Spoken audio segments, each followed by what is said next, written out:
Hello and welcome to the Space Between Ideas. I'm Blank Gates. Today the show is a little bit different than usual. We have been doing the state purposes checklist, which if you have been watching if you go to a playlist, you're going to see that there is a state purposes playlist that will enable you to begin from the very first video and understand something called potential, shape potential. What does it mean to shape potential? And then next it's to create an agenda. You could also say form an agenda.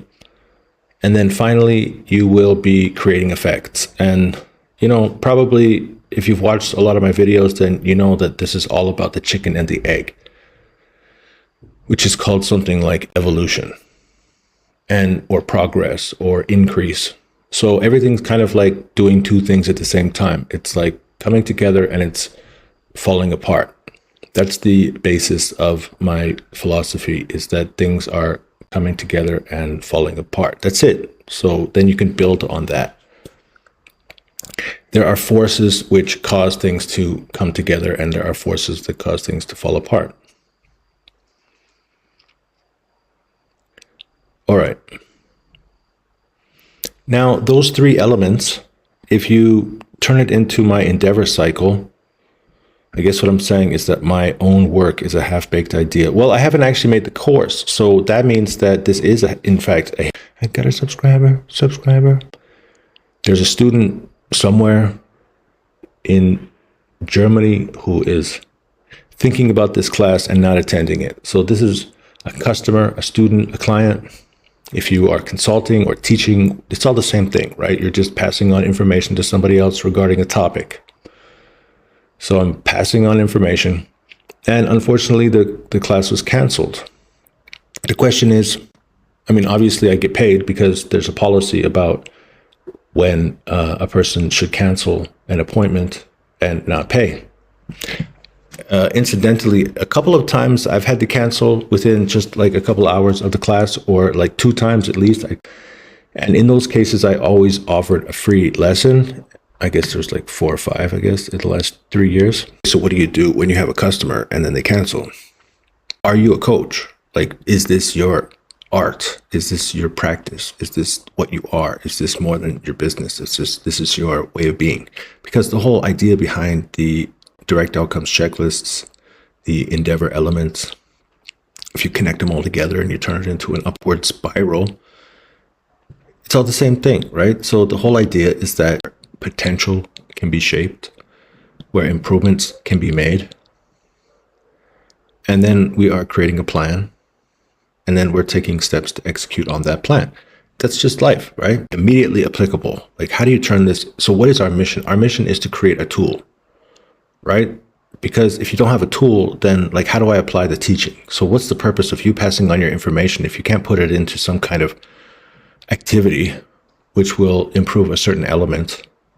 And that element is part of a subcategory of a category.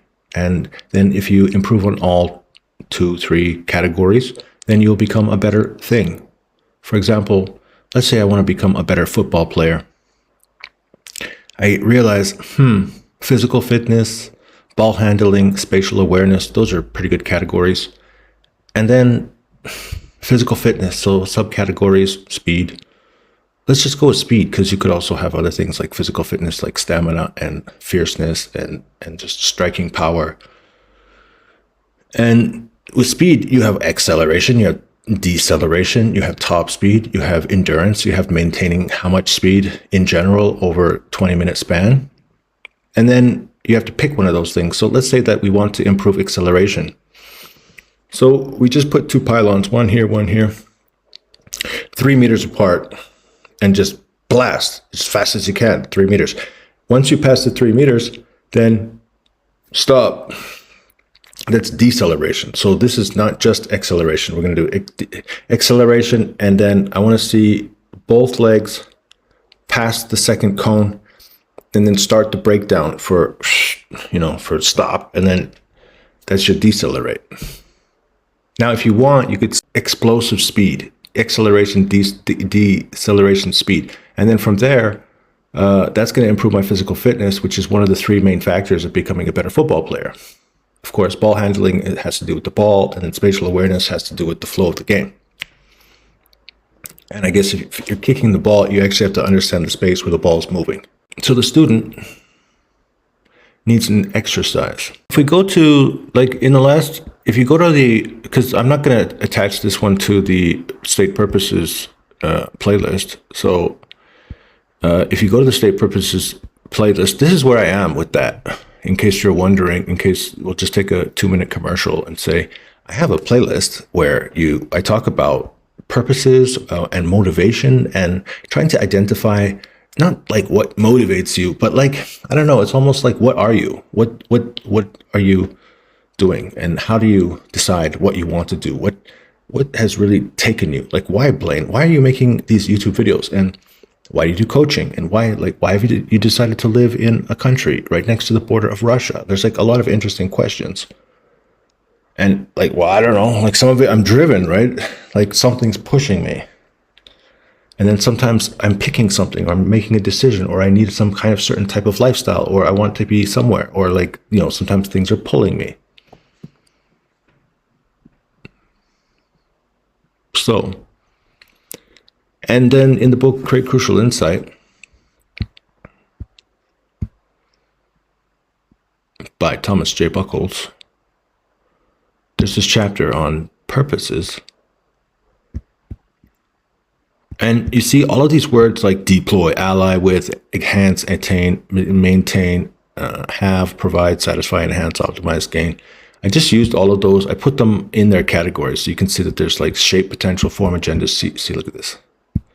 See here, the bottom one is shape, potential, then agendas, effects. So these are things that you're going to feel, as you start to go up into like, you're recognizing who you are, what you are, your environment.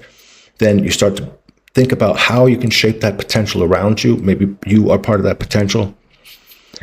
And then you make a plan. And then you start with the top of the list and start to check those items off. These are all these verbs. So what I did was I just I turned it 90 degrees. So now we have the shape, potential at the top, form, agendas, create, effects. And then I removed everything but the verbs. So then we can ask an obvious question. Is this list complete? What does this list represent? Would you remove things from the list? How good is this list for things that are lists? Should we change the list? And finally, what is this list about? So let's start with the last one. What's this list about? That question relates back to the original content. So in this case, for example, to ally with is going to be here, ally with or create entities, relationships, or activities. Like you have to actually, so I got a story about this. You're going to love it. So catch you in episode 11 of state purposes. All right, so let's get back to the show. So my own half-baked idea is thus. Remember that originally I was giving you the introduction, iron out those brain wrinkles. This is the actual first chapter. So this is the actual first course. After you understand the endeavor cycle, see now you can see how, okay, so what happens? What is shape potential? So shape potential, obviously, it's like, well, shape, what do you mean? So what do you want to do? What do you mean shape potential? Well, okay, let's take inventory. So that means like, what do you have? What do we have to shape? Like, do you own property? Do you own an asset? Can you use that asset to produce things? Can you use that asset as an office space? Can you use that asset? Can other people come into that asset and work for you? Like, do you have physical property? Do you own factory equipment? Do you have office equipment? What is your expectation concerning where people are working? How does the work magnetize, pull them into some specific place where they actually have to start to function? And then that's why my first course is actually, so here's the introduction, right? Iron out those brain wrinkles. That's why I start with this thing. Because I'm like, hey guys, so every business, if you have enough magnetism that you have people who are doing things in a workspace, then you're going to have basically these 1, 2, 3, 4, 5, 6, 7 roles. Now this, I would say, is not a half-baked idea because I already finished making the course. So now we go to the half-baked idea. So which is what? It means that at the end of this course, you're going to see, well, here. So look, next section, recognize outcomes. So look, it's the same thing, right? So now you can see recognize outcomes is here. Basically, the course description is thus. People, so recognize outcomes. So you're going to get outcomes from people. You're also going to get outcomes from systems. All right. So now when we talk about people, what we're talking about is motivation. So that's why, I mean, on the one hand, like, I'm glad we spent so much time about motivation, trying to understand what is motivation. In fact, space between ideas, you can see that you're going to find this in the course. We take inventory. And then what? You got to think about it. Optimize inventiveness. It means come up with a good idea. All right. So we got some money. We got some resources. We have some assets. We have a name. We have something, technology. We have a license. We have something, product, service. And then what? What's your fine idea? So finally, after you have some great idea, then you're going to have to check those assumptions. You're going to have is it true that... You can ask a bunch of questions like how many is it true that questions can you create? Is it true that we have these capabilities? I mean, from here, you can do that SWOT analysis. I mean, SWOT, it's what? SWOT's when you're already in the game. So maybe we could go back to that 100. Remember that 100 and something? Immediately, they bring you into this design thinking 101. And I don't know. It's like, this is the endeavor cycle. So great. Okay, you gave us the endeavor cycle. Meaning what? It means that you need to talk to the customers. You need to talk to the target market. All right. So this is where finally we meet, right? So welcome to Space Between Ideas. This is today's podcast.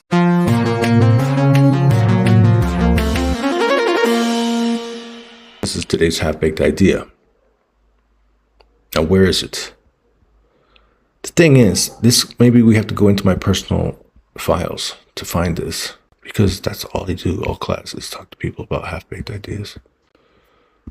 I can't find it. Anyways, the question, surprisingly, was, do you first consider the customer? Here, empathize. Do you first consider the customer? See, it says conduct research to develop an understanding of your users. What does that mean? So that means that you are customer driven. So the question of, is it the chicken or the egg, means that obviously it's the chicken, because you're not going to be able to get the egg from nothing. It has to come from a chicken. So then the other people, they're just like, well, you have to have an egg. But I mean, for this situation, we're asking customers, we're asking users, we're asking people who need some specific product or service because they're willing to put up hard-earned money in exchange for some product or service. So it means that something hurts so bad that they're willing to give their money for it. So, and then the question is, well, isn't it innovation first? Like, I thought, we're trying to be innovative. I thought we're trying to come up with some idea.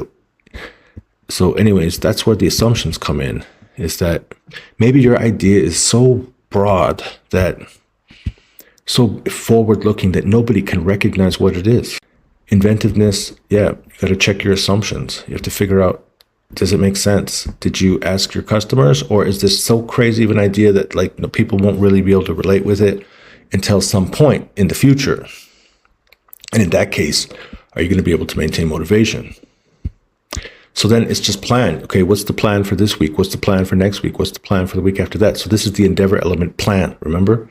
So what's the first one? Shape potential. Shape potential means taking the inventory and then figuring out how to shape it. And then now we create a plan, and then you perform the actions based on the plan. And then you get some kind of result. And the thing is that The concept of reusing, it's like it's so abstract for most people to understand the word reuse. And so then I just changed it so it just makes a little bit more sense for most people by highlighting, recognizing the outcomes, meaning you record the outcomes, and then from the outcomes, you make some decisions about what needs to be done. That's why I start with this really crazy thing where I'm just like, okay, every business is basically like vision. So, shaping potential, some vision, and you have to make decisions about that vision. Like, how are you going to get to that vision? And what are you basing your decisions on? It's based on data analysis, thinking frameworks. And you have two different concepts here. You have one is a coach, which is creating the framework for how we're going to solve the problem. And then the analyst is going to be taking in the data points and figuring out what happened. The recognizing outcomes aspect is here. All right, so then where do we go from there? So once we understand the outcomes, then we can decide what to do. The thing is, you have to actually understand what is a chicken, and then we can decide what to do with the egg. Like, what is it? So then, okay, we got an egg, and then let's grow this. How are we going to grow this egg? And then you make a plan, perform the action. Now we have another, result, meaning chicken. We got another chicken, so we got to create another egg. So we got this other egg. So based on our previous chicken, we're gonna imagine that you're growing chickens and you want them to be bigger and plumper and juicier. So what do we do this time to get a bigger and plumper and juicier egg? So what's the half-baked idea?